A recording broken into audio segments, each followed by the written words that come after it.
Welcome to DanceBeat presents a Chicky Chat with Chris Johnston. That's me. And today, I have found on my sofa, well, I'm not quite sure, because if you go to Facebook, she's known as Tricia. If you look at the programme of most competitions, she's known as Pat Tricia. What is your name? My given name is Patricia. But I go by Tricia, it's just easier. And my mom was a Patricia, so we had to differentiate between Pat and Tricia and, you know.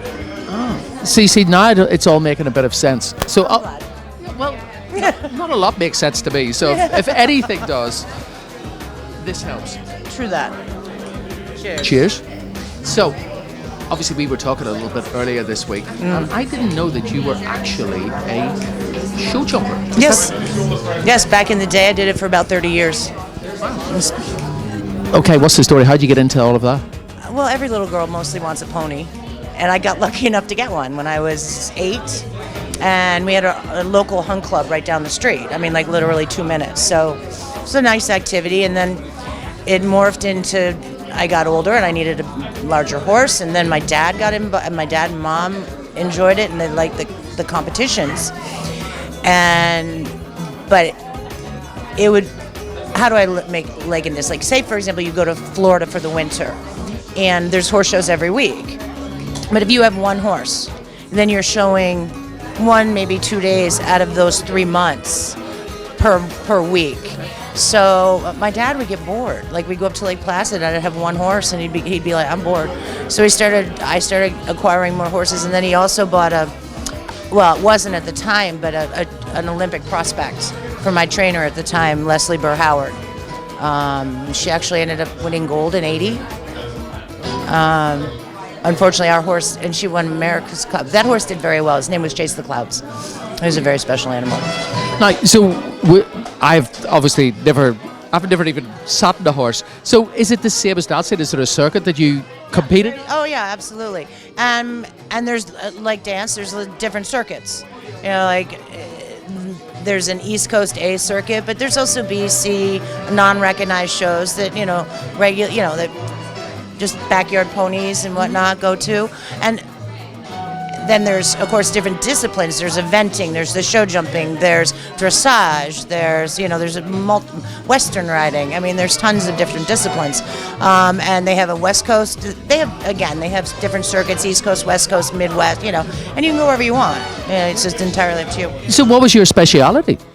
I did the hunters and jumpers and the equitation. Hunters are sort of meant to simulate what you'd see in the hunt field when you're fox hunting.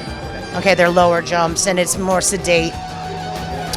Then there's the jumpers, which are totally objective, and the fastest, cleanest round wins, basically, after the jump off. Like, you have one timed round, and then the clean riders come back. Or there's maybe just one round. It's a speed class, and the fastest time wins with the least amount of jumps knocked down. Okay, so how'd you transition from that into dancing? Well, it took a few years. 3 children.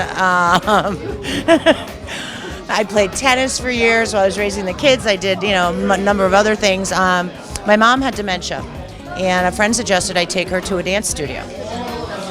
So I took her to our local dance studio, and she was dancing with my first competitive partner, Ronnie, and I had to be there, so I would take lessons at the same time.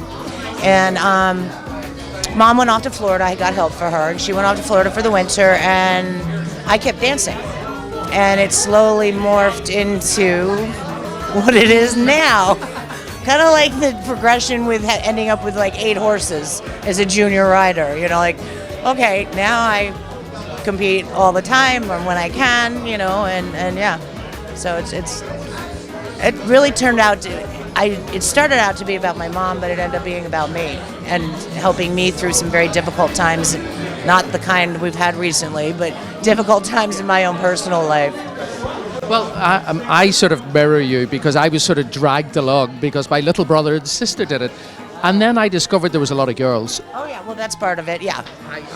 It's kind of like why a lot of men pick up dance. Is there any other reason? Well, we also enjoy looking at good-looking men as well. Well, yes, on behalf of the good-looking part of the organisers of DBDC, I would just love to say thank you so much for attending our event and sitting with me on my sofa for a few minutes. Mary, thank you. I've enjoyed every minute thus far, and I'm sure I'll continue to do so. And I always love talking to you. You know that. Oh, I know. Okay, guys, we will be back with more from DBDC. Thank you. Sure. Mwah. Mwah.